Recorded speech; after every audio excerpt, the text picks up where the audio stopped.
Hello everyone, आज हमारे institute के टॉपर्स को लेकर आया। उन टॉपर्स को लाने का ऑब्जेक्टिव सिर्फ इतना ही है कि आपको एक गाइडेंस मिल सके कि भविष्य में आपको कैसे प्रिपरेशन करनी है, क्या स्ट्रेटेजी वो डेवलप करके रखे थे जिससे उन्होंने इतने जबरदस्त स्कोर की। सबसे हाईएस्ट स्कोर किया है 345 अनुषा केडिया ने, 339 खुशी कुमारी ने स्कोर किया है। ये दोनों face to face student. Ayush चलान 301 स्कोर किया है और प्रियल केडिया 306 स्कोर किया है। ये लोग ऑफलाइन स्टूडेंट हैं, परंतु इसके अलावा कुछ स्टूडेंट्स ऑनलाइन थे, वो लोगों ने भी जबरदस्त स्कोर किया है। सुमित अग्रवाल 321, रोहित जैन 380, अंकुर कुमार 350, सबल कुमार ऑनलाइन किए थे बट फिर भी आज हमारे साथ जुड़ेंगे, और रचित अग्रवाल 301। तो एक बार मैं इनका स्वागत करना चाहता हूं। आइए तो इनका स्वागत करिए। सबसे पहले अनुषा केडिया 345 इन्होंने स्कोर किया है। खुशी कुमारी कितना स्कोर किया आपने? 9 स्कोर किया है इन्होंने। आयुष चलान कितना स्कोर किया? 301। सबल कुमार ये ऑनलाइन स्टूडेंट है बट आज हमारे साथ मिल रहे हैं, 302 स्कोर किया, 302 स्कोर किया है। तो आप मेरे को ये बताइए कि आपने इतना अच्छा स्कोर कैसे किया। सबसे पहले अनुषा को मैं बुलाना चाहता हूं। मैंने अकाउंट्स में 89 स्कोर किया है, मैथ्स में 97, इकोनॉमिक्स में 93 और लॉ में 66। एग्रीगेट इन्होंने 345 स्कोर किया है, 345 स्कोर किया है। तो अनुषा आप मेरे को बताइए कि आपने इतना अच्छा प्रिपरेशन कैसे किया, कैसे इतना अच्छा स्कोर किया? सी कोर्स ज्वाइन करने से पहले जैसे सबसे सुना था बहुत डिफ़िकल्ट होता है, बट गोपाल धूत सर के साथ क्लासेस बहुत इजी हो गया, बहुत मज़ा आया क्लासेस करने में। सर जैसे इंटरेक्ट करते थे, जैसे समझाते थे, सर का स्टडी मटेरियल भी काफ़ी अच्छा है, उससे बहुत इजी हो गया था सारा। MTPs, RTPs, PYQ जो भी इंपॉर्टेंट चीज़ें थी सब बुक्स में कवर थी। यहाँ आने के बाद जब क्लासेस अटेंड किया तो फिर पता चला कि सर काफ़ी अच्छे से चारों क्लासेस को इक्वली टाइम देते हैं और चारों पर सर का इक्वल फोकस रहता है, तो बहुत अच्छे से सब कुछ कवर हो जाता है। ऐसा नहीं है कि एक सब्जेक्ट पे ज़्यादा फोकस रहता है, दूसरे पे कम, चारों ही सब्जेक्ट को इक्वल टाइम मिलता है। सर ने अलग से टेस्ट सीरीज़ भी प्रोवाइड किया था एग्ज़ाम के पहले प्रिपेयर करने के लिए। अलग से व्हाट्सएप ग्रुप पे सर लिंक भी देते हैं जिसमें कि सारा MTPs, RTPs कलेक्ट करके एक ही जगह दिया गया है, जो कि ताकि अलग अलग जगह से कलेक्ट ना करना पड़े, उतना एफर्ट ना करना पड़े। और केस स्टडीज़ भी सर लिखने का तरीका भी बताते थे और प्लस बोलते भी थे कि आप अपने से 20 to 25 केस स्टडीज़ सॉल्व करके व्हाट्सएप पे सेंड करने, और सर उसको इवैल्यूएट करके अच्छे से भेजते थे। और सर ये भी बोलते थे कि अदर देन स्टडीज़ जो रियल लाइफ में हो रहा है, बिजनेस न्यूज़ और ये सब के बारे में नॉलेज रखने, उसके बारे में समराइज्ड फॉर्म में लिखने के लिए जैसे PCR की प्रैक्टिस हो जाती थी। इसके अलावा सर का जो क्लासेस का ड्यूरेशन था वो बहुत परफेक्ट था, ना ज़्यादा शॉर्ट ना ज़्यादा लॉन्ग। उतना परफेक्ट ड्यूरेशन में हमारा सब कुछ कवर्ड हो जाता था। क्लासेस के बाद सर रिविजन करवा देते थे जिससे more than half of the things class में हो जाती थी, बस घर जाकर एक quick revision and that's enough. मैं ऑफलाइन क्लासेस करती थी बट मैं नोटिस करती थी सर ऑनलाइन क्लासेस वाले स्टूडेंट्स को भी काफ़ी ज़्यादा अच्छे से टाइम देते थे, पढ़ाते टाइम उनको भी इक्वली फोकस करते थे उनके ऊपर भी। मैं बहुत ज़्यादा पढ़ाई नहीं करती थी, it was 5 to 6 hours a day and बस सर को कंसिस्टेंटली फॉलो करती थी। जैसे जैसे क्लासेस होते थे क्लियर करती थी, अगर ऑफलाइन नहीं भी आ पाती थी तो ऑनलाइन सर जैसे जैसे पढ़ाते थे क्लासेस कंप्लीट करते जाती थी, बैकलॉग नहीं होने देती थी और बस सर के साथ साथ करते करते ही हो गया था क्लियर। मैंने 1 मई से आई थिंक क्लासेस स्टार्ट कर दी थी, तो मेरे पास बहुत सारा टाइम था पढ़ाई करने के लिए। पर जैसे बहुत लोग बोलते हैं कि दिन में 9-10 घंटे पढ़ना पड़ता है, वैसा ज़रूरी नहीं है। मैं 5 to 6 आवर्स डेली पढ़ती थी और जैसे सर भी बोलते हैं कि सिर्फ पढ़ाई इंपॉर्टेंट नहीं है, उसके साथ और भी एक्स्ट्रा करिकुलर एक्टिविटीज़, फिर बिजनेस न्यूज़, बहुत सारी चीज़ें होती हैं, आपकी हॉबीज़ होती है, खेलना कूदना सब इम्पॉर्टेंट है, घूमना फिरना। एक चीज़ इम्पॉर्टेंट है कि उस कंसिस्टेंसी को मेंटेन करके रखना। ऐसा नहीं कि आप आज पढ़ रहे हैं कल नहीं पढ़ रहे, फिर परसों मन कर रहा है तो पढ़ रहे हैं, वैसा नहीं होना चाहिए। डेली पढ़ना है कंसिस्टेंटली, आप 5 to 6 आवर्स डेली पढ़े, that is good enough. Anusha आपने बिल्कुल सही कहा। आपको शायद याद होगा मैंने कई बार आप लोगों को क्लास में बोला भी था कि आप जो अपना टाइम मोबाइल में माइंडलेस स्क्रॉलिंग करते समय वेस्ट करते हैं, अगर आप वो छोड़ देंगे तो आपका स्कोर अच्छा हो जाएगा। हाँ, मैंने ये सजेशन फॉलो किया था, ऑल्दो फ़ोन पूरा तो नहीं छोड़ पाई थी, बट स्टिल जितना हुआ था उसको कम करने का ट्राई किया था। माइंडलेस इंस्टाग्राम और ये सब चलाने का कोई नीड नहीं है। आप इंस्टाग्राम और यूट्यूब पे भी काफ़ी इंपॉर्टेंट और यूज़फुल चीज़ें आती हैं, आप वो भी देख सकते हो। एंड प्लस पढ़ाई के अलावा सिर्फ फ़ोन ही नहीं होता जो एक सोर्स होता है थोड़ा इन्जॉय, थोड़ा रिलैक्स करने का, उसके अलावा भी बहुत सारी चीज़ें होती हैं जो कर सकते हैं। एंड रिगार्डिंग रिविज़न तो मैंने मेरा क्लासेस जैसे सर ने बोला था कि अक्टूबर एंड तक फिनिश हो जाना चाहिए, तो मैंने भी वही ट्राई किया और अक्टूबर एंड तक मेरा क्लासेस फिनिश हो गया था। उसके बाद पूरा नवंबर एंड दिसंबर में रिवीजन, आरटीपीज़, एमटीपीज़ यही सब सॉल्व कर रही थी। अगर सब्जेक्ट वाइज बात करें तो अकाउंट्स में जो भी थियोरी वाला पार्ट था वो बहुत कॉम्प्लिकेटेड होता है, उसको सर ने बहुत कंसाइज मैनर में लास्ट के कुछ पेजेस में इंपॉर्टेंट चीज़ें दी थी जो कि बहुत ज़्यादा इंपॉर्टेंट थी। उसके अलावा जो भी इंपॉर्टेंट क्वेश्चन था, सारा कॉन्सेप्ट्स अकाउंट्स का सब कुछ बुक में अवेलेबल था। प्लस सर हिंदी और इंग्लिश मिक्स करके सब कुछ लिखवाते थे, तो समझना बहुत आसान हो जाता था, कॉन्सेप्ट काफ़ी क्लियर हो जाता था। इकोनॉमिक्स में भी जैसे बहुत सारे इलास्टिसिटी वगैरह के जो कर्व्स एंड ऑल होते हैं वो सर हाथ से हैंड मूवमेंट से बताते थे। तथा 11th-12th में जिनका कॉमर्स नहीं भी था, जो कॉमर्स बैकग्राउंड से बिलोंग नहीं करते थे, उनके लिए भी काफ़ी समझना आसान हो गया। मैथ्स में सर फॉर्मूलाज को भी हिंदी में लिखवाते थे। उसको मैं ऐसे लिखवाता था जैसे बेस सेम, मल्टीप्लिकेशन में पावर को ऐड करेंगे, बेस सेम, डिवीजन में पावर को माइनस करेंगे, पावर के ऊपर पावर हो, पावर के ऊपर पावर ब्रैकेट में हो तो पावर को मल्टीप्लाई करेंगे। तो मतलब फॉर्मूलाज को भी हम लोग, मैथमेटिक्स के फॉर्मूला को भी हम लोग हिंदी में लिखवा देते थे।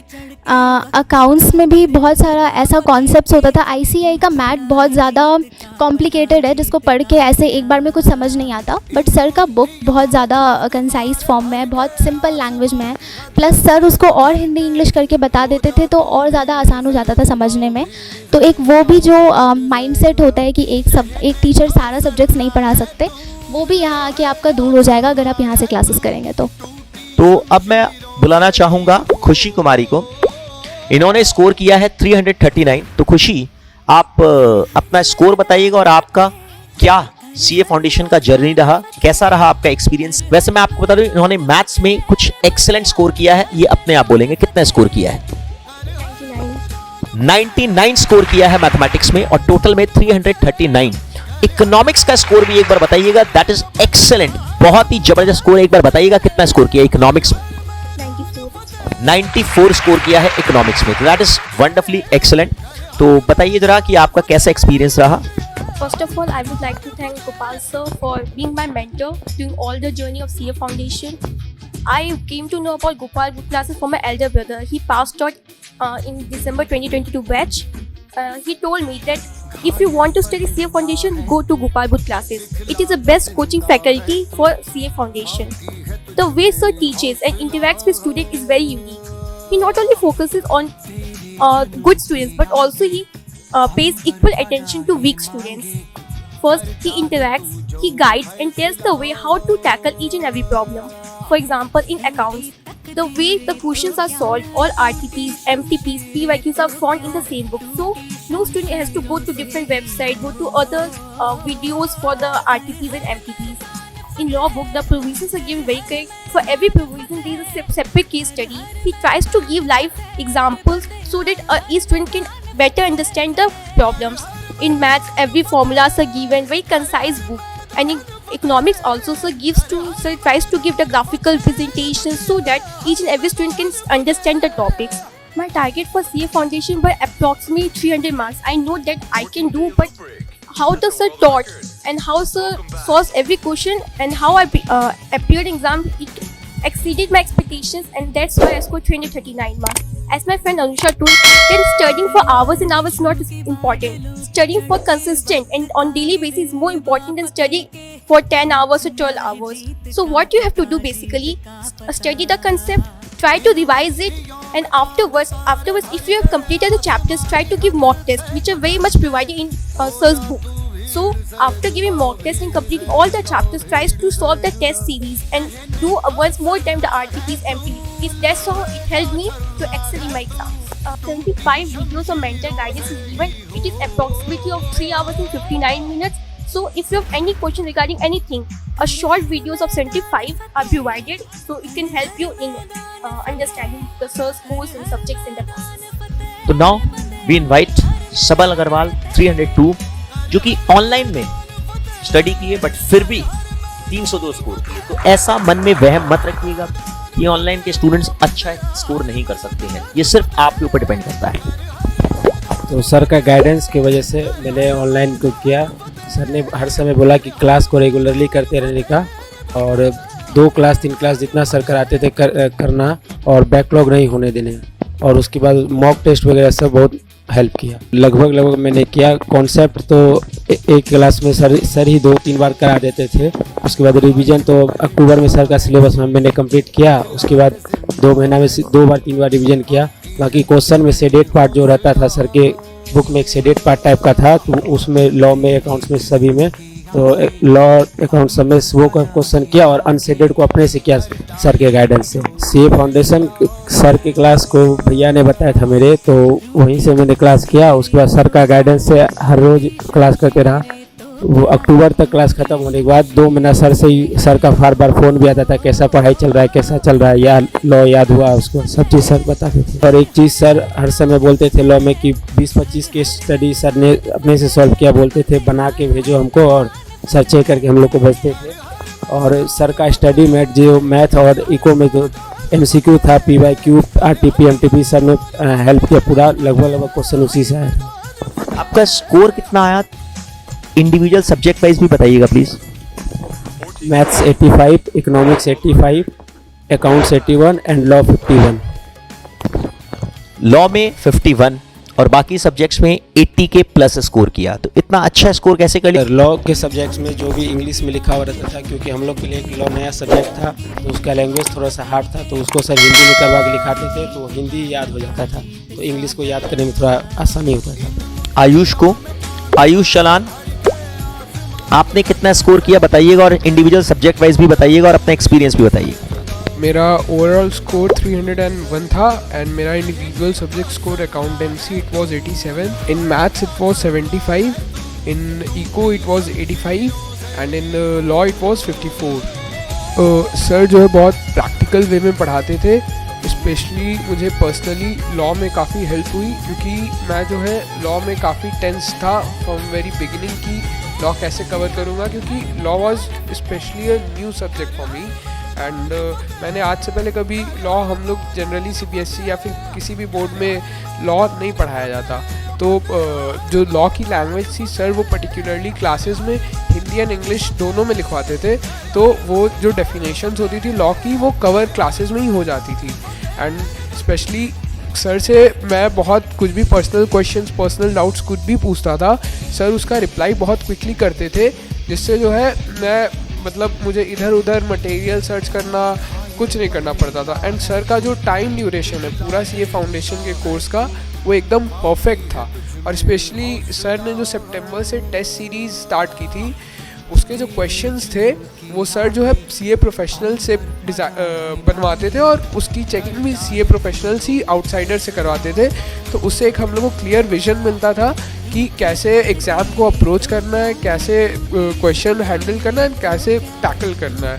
एंड सर जो है टिल लास्ट मोमेंट हर स्टूडेंट्स को कॉल करके पर्सनल गाइडेंस के थ्रू सबको मोटिवेट करते थे। जब भी मैं बहुत कभी कभार ऑफ कलर फील करता था, तो सर मुझे काफ़ी कॉल करते थे, मोटिवेट करते थे कि कैसा चल रहा है पढ़ाई। मैंने जो है क्लासेस बहुत लेट ज्वाइन की थी, बट सर जिस वे से पढ़ाए तो उसके कारण से मैं इतना स्कोर कर पाया। एक्चुअली क्या है कि मेरी जो कॉलेज है वो मॉर्निंग कॉलेज है, तो मेरी शुरुआत का 4 to 5 आवर्स कॉलेज में ही चला जाता था, तो जिसके कारण से मेरे पास कुछ ज़्यादा टाइम बचता नहीं। जेवियर्स में है ये दोनों, सबल अग्रवाल और आयुष चलान जेवियर्स में है, मॉर्निंग कॉलेज है, तो अटेंडेंस वहाँ पर बहुत ज़्यादा स्ट्रिक्ट है, उसी के बारे में बात कर रहे हैं। Saint Xavier's Kolkata. तो अटेंडेंस के लिए तो रेगुलर क्लासेस करनी पड़ती थी, तो सर की क्लासेस मुझे मेरे दोस्तों ने सजेस्ट की, और सर की क्लासेस का सबसे मुझे highlighting feature, one of the highlighting feature ये लगा कि मैंने तो सितंबर में ज्वाइन किया था, बट मैंने क्लासेस में बहुत जल्दी कवर कर ली, क्योंकि सब कुछ जो है बहुत कंसाइजली अच्छे से और बहुत शॉर्ट स्पैन में सर ने क्लियर करा दिया था। बहुत अच्छा, थैंक यू टू एवरीवन। एक स्वीट्स है कुछ, थोड़ा सा लीजिए। Thank you.